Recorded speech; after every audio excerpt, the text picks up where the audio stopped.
Her true story from Washington. I drove 11 hours through a rainstorm to surprise my daughter on her birthday. I walked in with her favorite cake and saw her toasting her real mom. She called it a private dinner. I called it unforgettable. Not sure if she's on her way yet, the woman said, voice dripping with ease.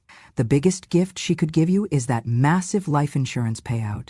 I'm your real mother, owning that role officially. I pressed my back into the cool wood of the door, my fingers gripping the phone so tightly my knuckles turned white. The screen illuminating in my trembling hand, the rain lashed so hard it sounded like a sledgehammer on shingles, each drop a cold reminder of the miles I'd driven, the storms I'd endured. In my other hand, I held the chocolate birthday cake, soft icing smudging into my palm, its weight heavier than I'd expected, as if it carried all the love and memories of our shared years. Through the narrow crack in the door, I heard her voice, my daughter's, light and casual, accompanied by the clipped confidence of another woman's laughter. A chill ran down my spine when I realized with absolute clarity that they were plotting something unspeakable. No thunder could match the coldness that swept through me. Their words were deliberate, practiced, cruel. They planned to wait until I was gone, until I couldn't watch them in this moment, and then step in to take my place. They spoke as if I were already invisible. They spoke as if I didn't matter. My breath caught in my throat. I swallowed hard, the knot of tears struggling behind my ribs, but I would not allow them to see me fall apart. Let them talk. Let them believe I would empty my hands and turn around at the first hurt. Let them think they'd won. I squeezed the phone tighter, forcing my fingers not to shake. I had to record every word, every cruel syllable, evidence of betrayal, proof that would stand when they tried to rewrite this night. The door behind me seemed to shrink, the laughter gathering and growing. They had created this private world, expecting it to be theirs without question. But I stood here, with a cake and a phone and a heart that refused to break. I reminded myself of who I was.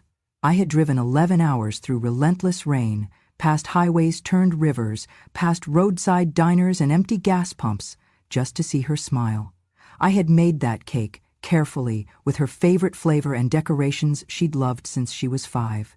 That cake was my gift, not a check, not a scrapbook message, but a living, breathing token of my love. And they thought that was nothing.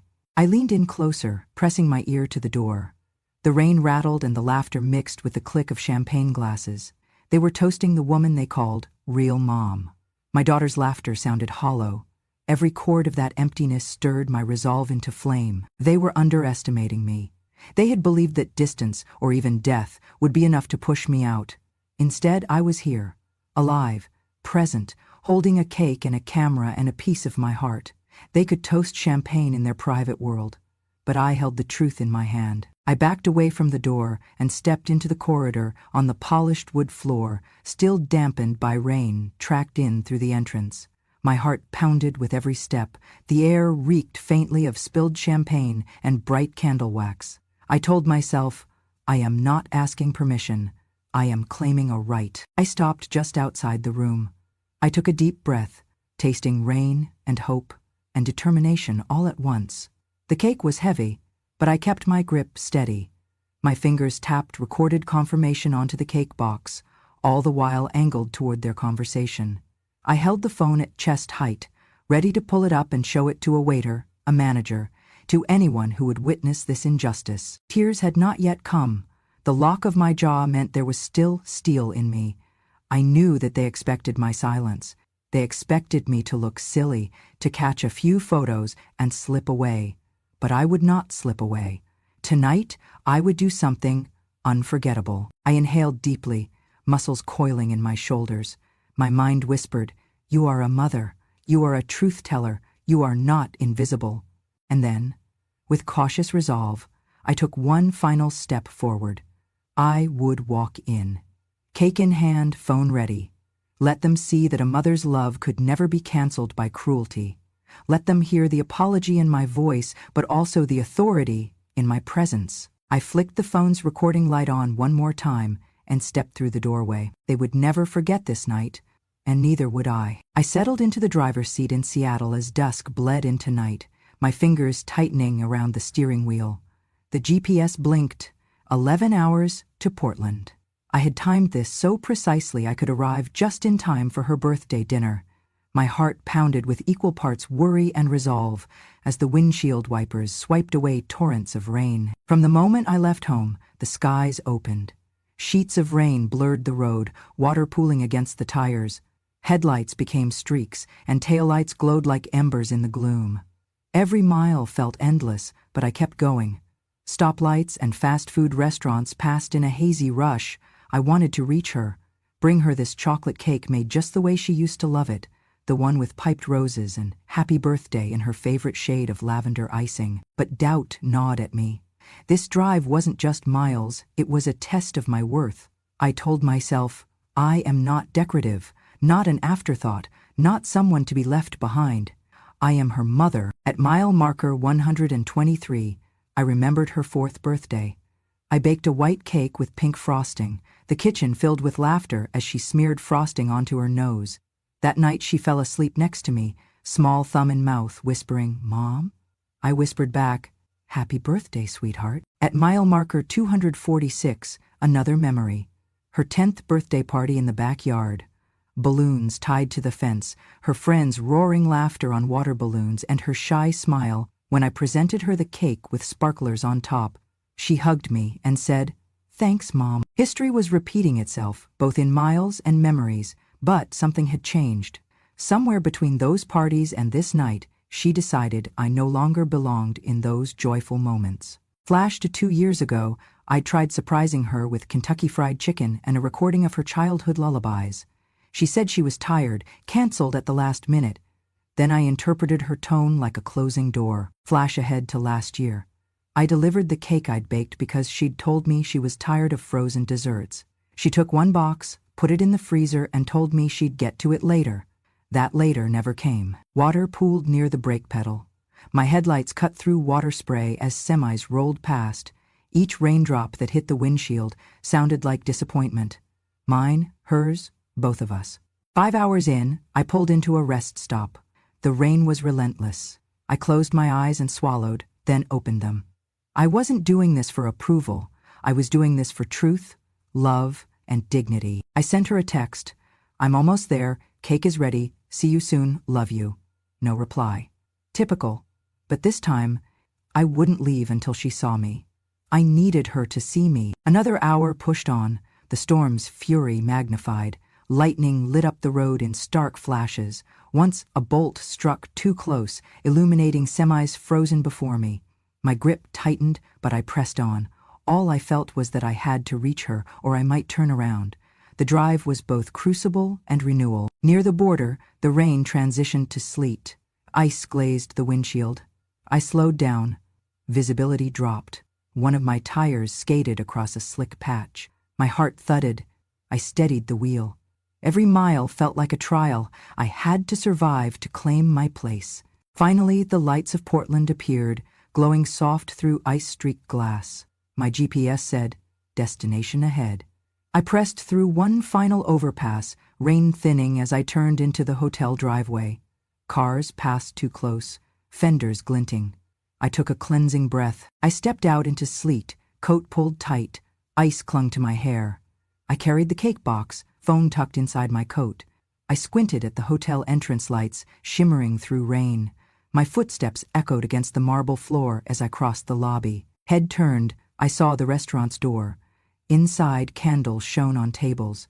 Laughs rang like bells. I stopped, heart racing. There was her table. I looked at my soaked shoulders and cake in hand. I felt chilled, but determined. I straightened my back. I held my gaze steady. I was no longer driving through storms for a girl who didn't want me. I drove for the woman I was and for the daughter I loved, whether she saw it or not. I took that last step forward into the restaurant, eyes locked ahead, cake cradled firmly.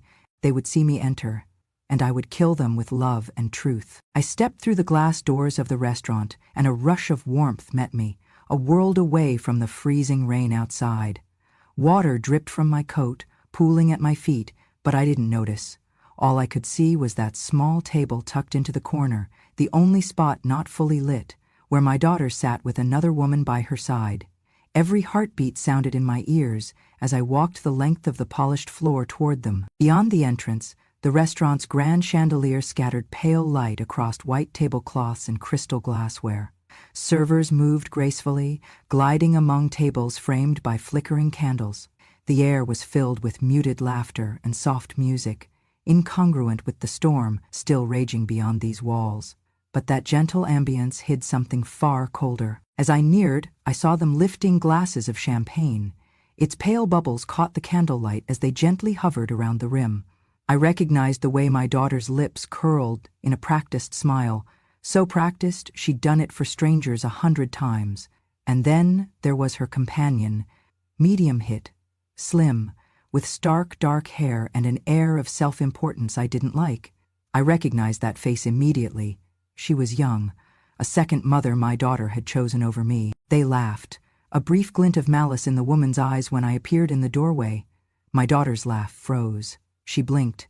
My presence caught them off guard, not because they hadn't expected me, but because they hadn't expected me to arrive this quickly, or at all. I paused for only a second in the doorway, long enough to place the cake on my other arm. My grip tightened around it as I took in their faces. I did not look startled. I did not have tears in my eyes. I did not shrink. I reminded myself who I was, what I had endured, and why I was here. Their smiles faltered. The room suddenly felt smaller, every other guest fading into the background. I watched as my daughter's eyes flicked away, uncertain and wary. The other woman's posture tensed, her shoulders pulled back, her glass raised a hair higher, deflecting my gaze with a practiced brightness. I stepped forward. The floor beneath my boots seemed heavy, as if aware of the gravity of this moment. With slow deliberation, I set the cake box down between them, my gloved hand brushing the edge of the table. The aroma of chocolate and frosting rose to meet me, along with the charged silence that followed. No one spoke at first. The 1,000-treble light buzz above us seemed to dim, as if the restaurant itself held its breath. The daughter's glass hovered mid-air. The other woman's hand froze. My eyes met my daughter's. No tears there, but a storm of emotion behind her pupils. The woman whispered something to my daughter, pointing at me as if I were a problem to be contained. But I didn't flinch. I was not going anywhere. I had already driven through hell for this moment and for this daughter. I stood tall. I heard the faint scratching of a chair being pulled back. The restaurant noise resumed, plates clinking, forks on dishes. But my world was smaller now. I felt every heartbeat echoing in my chest as I waited for someone to speak first. I cleared my throat softly, and the word escaped like a small bell ringing in the hush. "Hello," I said. My voice was calm, steady, and measured. "You were toasting your real mother. I thought I'd remind you both who I am." I gestured toward the cake. "I made this, from scratch, for you." I watched them react. The woman's face paled, my daughter's mouth parted. The air between us crackled as if struck by lightning. I didn't cry. If anything, I felt a strange calm. The storm was not only outside, it had broken inside me too, but I had survived. I tucked the phone into my coat pocket. The recording was there. Every laugh, every toast had been captured, every betrayal logged. I took a slow breath and repeated, louder this time, "This is a birthday cake, not a gift bag, not an insurance check, a cake." Their silence was the answer. This room, built for warmth, now stood on the edge of ice, and I was the one who brought the heat. In that moment, I saw what had changed. I no longer needed their permission to be here. I belonged by action alone, by heart alone, by presence alone. The cake between us marked the beginning of a reckoning, not with raised voices, not with accusations, but with truth, simple as flour, eggs, sugar, chocolate, and love. One breath, one decision, one entrance, and the night would never be the same. I had arrived. The restaurant's soft clinking and low hum seemed to dim the moment I pressed play. The video still glowed in my hand, just enough light to cast faint reflections on their faces. My daughter's grip around the champagne glass loosened. The woman next to her stiffened like a statue suddenly struck. On the video, their voices cut through the hum. The camera wavered. Mine was shaking in my wrist, but I kept it trained on them, every moment a weapon in silence. "So after she finishes the cake and dashes out, she'll think it was a heart attack," the woman said, her tone clinical, like discussing the weather. "Brake lines already loosened. Accident to look natural." My stomach twisted. The words landed on the banquet table like a bomb. Their private birthday dinner had a far darker script. My daughter's eyes widened. The candlelight caught the tear forming, but she blinked it away fast. The woman looked triumphant until the phone's light revealed her pale face and wide eyes. Their triumphant facade broke. I pressed pause. Silence roared louder than thunder. Every head in the restaurant turned toward our corner. Servers stopped mid-serve. Diners paused mid-bite. My heart thundered with mine. I felt like a conductor of this immense hush. They looked at me, then at the phone, then back to me. The scale shifted. I watched as reality descended upon them. Betrayal exposed, intentions laid bare. The woman attempted to smile, self-assured. "Mom, no, I mean this doesn't mean what you think." She trailed off. My daughter's eyes were locked on mine. Confusion, fear, guilt, everything swirling in that single glance. I stood straighter. I felt a shift beneath my skin. I was no longer the rejected mother, awkwardly hovering at the edge. For an instant, every ounce of tension in that room paused, and I became the one in control. I didn't move the phone. I didn't babble accusations. I just held it up, slowly. The glow caught the sparkling wine bubbles, still intact in their glasses. Stark contrast to the betrayal just unveiled. "What you hear," I said steadily, "is conspiracy. Insurance fraud. Attempted murder." My words spelled the meaning. Gasps echoed around us. The woman stifled a gasp. My daughter looked like she might collapse. Somewhere, a single fork clattered against a plate. Breakfast napkins lifted on a breeze from air conditioning vents. But mostly there was my voice, measured and true. "I came here with cake," I said, placing the ornate box down so gently it resembled a gift. "I didn't come here to bury secrets. I came to show up. With or without answers, with or without permission." I did not raise my voice. I didn't demand apologies. I let the evidence speak. And suddenly, the power in this room flipped, like a switch. Suddenly I was no longer the intruder. I was the bearer of truth. I could feel their panic transfer to the other tables. Phones slid out of pockets everywhere. People gathered for distance but watched for consequence. The woman reached forward urgently. "This is private," she hissed behind her hands, then broke off when everyone turned toward her again. Nobody else spoke. My daughter stood, trembling. She looked at me, the real mother, and I saw the storm inside her. Shame, confusion, something like grief. I could have walked away, but a new thought took root. I didn't come this far to walk away.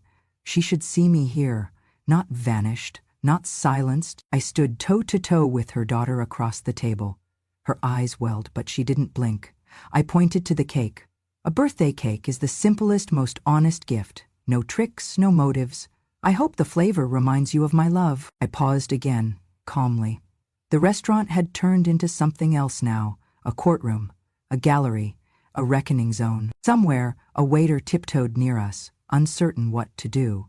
I nodded at him, still holding the video phone steady. "Please don't delete this recording. It's the only proof I have. Proof that I didn't vanish. Proof that my daughter still needs a mother worth believing in." At that, the other diners shifted uncomfortably, the stolen celebration now tainted by conspiracy. Time slowed. My daughter's lower lip quivered. The woman beside her had gone pale, eyes sliding away. Then she stood. My daughter did the same. It was quiet, but the moment thundered. No sound of stirring, just the soft resonance of gravity rebalancing. The woman fled first, raising her phone as if prepared to erase something. My daughter followed her to the door, her shoulders hunched, footsteps dainty as if she might break them. I didn't follow. I stayed planted. I waited for the silence to fill in the cracks they'd left behind. The restaurant's crystal glasses rang an apology across the room. The waiters bowed their heads, maybe offering solidarity, maybe guilt. One of them offered me a Kleenex, mistaking tears. I shook my head no, smiled faintly, and didn't speak. I took a steady breath, bowed my head with grace, and gently scooped up the cake box. It was still intact, still love. As I stepped forward, path cleared. The silence hung like a curtain behind me, charged but no longer menacing. I had revealed their betrayal. I had changed the space from secret celebration to public revelation. I no longer needed their approval. They now needed mine. I took that cake, I held that video, and I turned toward the door, feeling lighter than I had at the start of this night. I'd survived the rainstorm of betrayal. Now I carried the storm's calm aftermath in my heart. I placed the chocolate cake firmly at the center of the small table, its smooth icing and perfumed roses catching the candlelight. The room's hush deepened as I set down the box, its lid still closed, like a declaration of presence. I lifted my eyes, meeting mine across the table with steady composure. My voice was calm, yet carried the weight of every mile, every insult, every stolen memory. I didn't come here tonight to claim any role, because I already have one, I said, gently unclasping the cake lid. The camera in my pocket was recording silently. I didn't come seeking a replacement spot or looking for validation. I came because I am your mother. A subtle tremor passed through the room. My daughter's glass hovered before it shattered her illusion of control. Her so-called real mom stiffened, her lips parting as if to speak, but the room was not hers anymore. I reached behind me and stood. The candle above me flickered, and suddenly I appeared larger than I had felt all night. The cake, the gift, the gesture, was more than pastry and icing. It was love remade into defiance. I raised my champagne glass carefully. "Happy birthday, sweetheart," I said, voice soft but unwavering. I paused, letting the weight of my words sink in. "Here's to you, always the reason I'm here. Not out of obligation, but because I love you. And that will never change, even when doors close." Then I sipped. The champagne was crisp, and I tasted triumph with its bubbles. The guests around us watched, some murmuring support. Candles glowed anew. Even the woman beside my daughter drew in a shaky breath. My daughter's eyes glistened as recognition repelled through her confusion.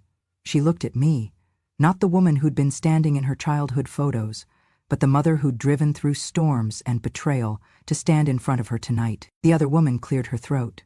"That's heartfelt," she said, her voice betraying nerves. "Really heartfelt." I chose not to respond. My heart softened, but I held my ground. I was not seeking an apology, though it would have been welcomed. I was giving my daughter a moment of truth, and myself a moment of dignity. Slowly, a few guests at neighboring tables stood and clapped, quiet, respectful applause acknowledging courage more than cake. Two servers exchanged smiles of solidarity. The woman beside my daughter looked away, her confidence crumbling. My daughter's lips quivered. She raised her glass, tentatively, and followed me. "To Mom," she whispered. The words trembled and broke free, heavier than I expected. I said. I lifted my glass higher, face tipped softly toward her.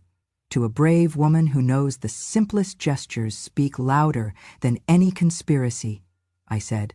She swallowed and drank. The gesture shifted the balance. I could feel the currents of power align with me now, rooted in maternal truth.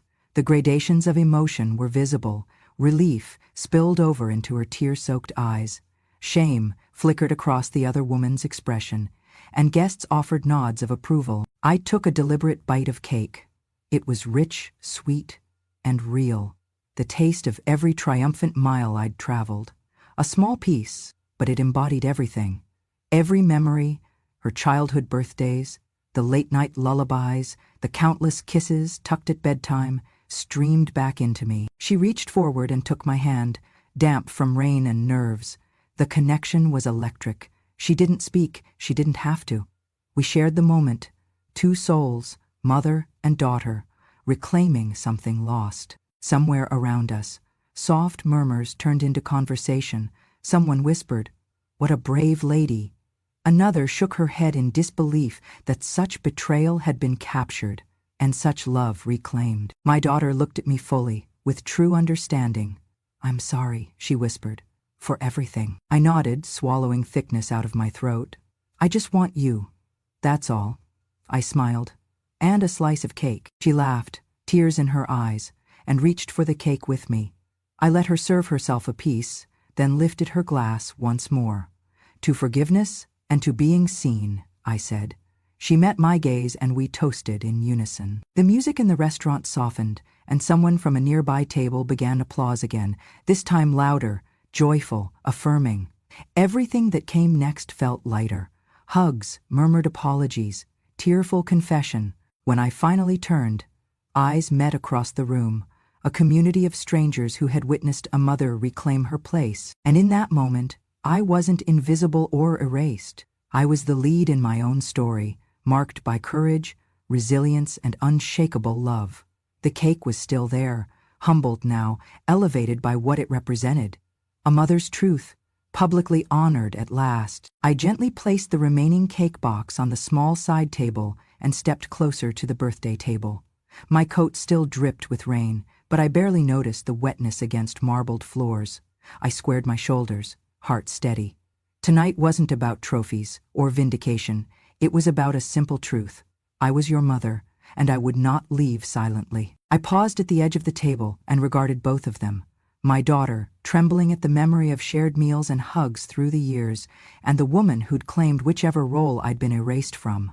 I unrolled the ribbon around the cake box, and it fell away like a broken promise. The cake's rich aroma whispered of home, of love, of years of celebrations we'd once shared. I dove the cake server into the icing and cut a clean slice, the first one marked by sacred. I lifted the slice toward my daughter, then another toward the woman.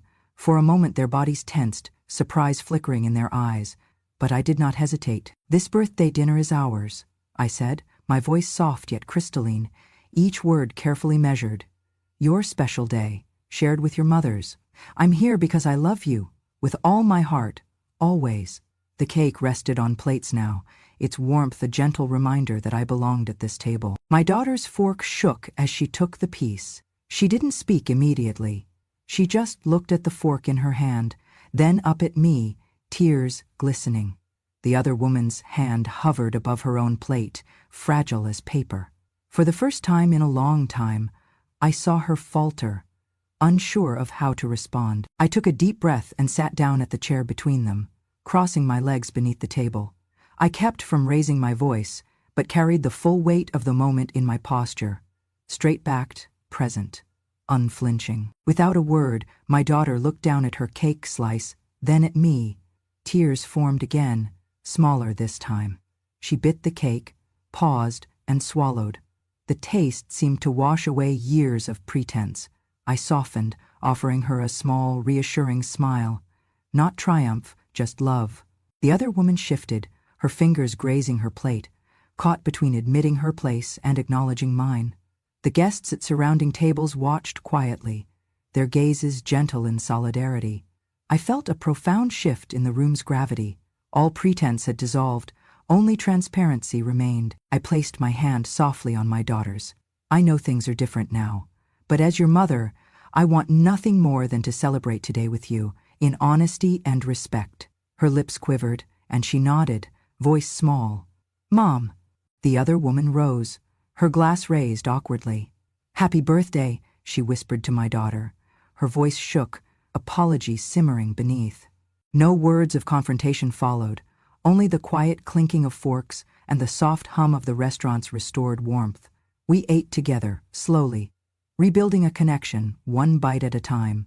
With each taste of cake, I tasted forgiveness and softness returning. I caught my daughter's eyes. I saw relief and regret, but also something new, the spark of recognition. She saw me now, not just as her mother, but as a woman of strength and dignity. I nodded once, assuring her silently, "It's okay." We finished our slices. A moment later, she leaned across the table and hugged me without hesitation. I didn't pull away. I held her close, feeling years of distance melt into something tender. The restaurant's overhead lights reflected softly off her hair as we embraced in front of everyone. It was not a private moment anymore. It was our reclaiming of what had almost lost its light. Somewhere nearby, a server stepped forward and offered 2 glasses of sparkling water. My daughter raised them with me in a quiet toast. "To us," she whispered. I lifted my glass softly. My heart soared with a quiet joy. "To us," I repeated. In that gentle clink, I felt a reckoning settled, not with force or anger, but with love and presence. My pride was resurrected, not tarnished by betrayal, but fortified by forgiveness. We leaned back and continued our meal with the cake as our centerpiece. I didn't speak again. I didn't need to. Every gesture, every bite, every tear and smile bridged a gap too long yawning. I had returned to reclaim my dignity, and now it shimmered between us at the birthday table. Beneath the soft glow of candles, I allowed myself a moment of peace. I had faced the storm, confronted their betrayal, and I stood here, my dignity reborn, celebrating the woman I raised. The air in the restaurant felt warmer now, as if acknowledging the quiet justice done.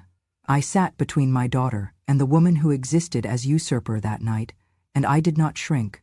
I belonged, I mattered, and I had faith again that love could do what words alone could not. The birthday dinner continued, but nothing was the same. I had delivered my truth, reclaimed my place, but more importantly, I had reminded myself, and surely reminded her, that a mother's love never leaves the table. I felt the warmth before I heard the applause, a ripple rolling through the restaurant as I sat down beside my daughter.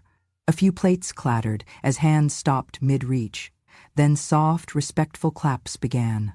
One table of senior patrons nodded in support. A couple at a nearby table shared a meaningful glance. Even the servers paused, their eyes reflecting a quiet solidarity. I placed my fork down and allowed their acknowledgement to wash over me. I wasn't invisible anymore. I leaned closer to my daughter and whispered, "You're still my daughter, always." Her eyes glistened as she nodded, lips trembling.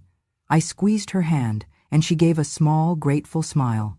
The cake's fragrance swirled through us, a testament to all our shared birthdays, past, present, and hopefully future. The other woman, the one who had toasted me, just as a threat, stood abruptly. Her chair scraped against the floor. She looked around, saw the crowd's support, and then slipped quietly from the table.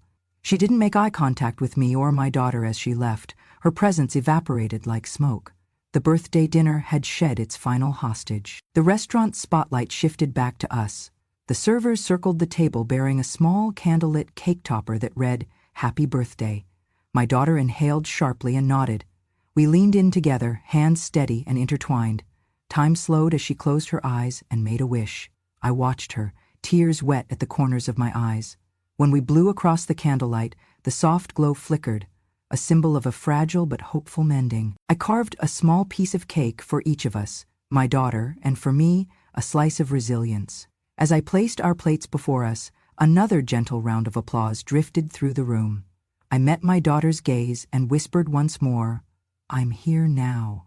She smiled, real and unguarded. All around, life in the dining room resumed, laughter, joy, soft music blending into a backdrop of renewal.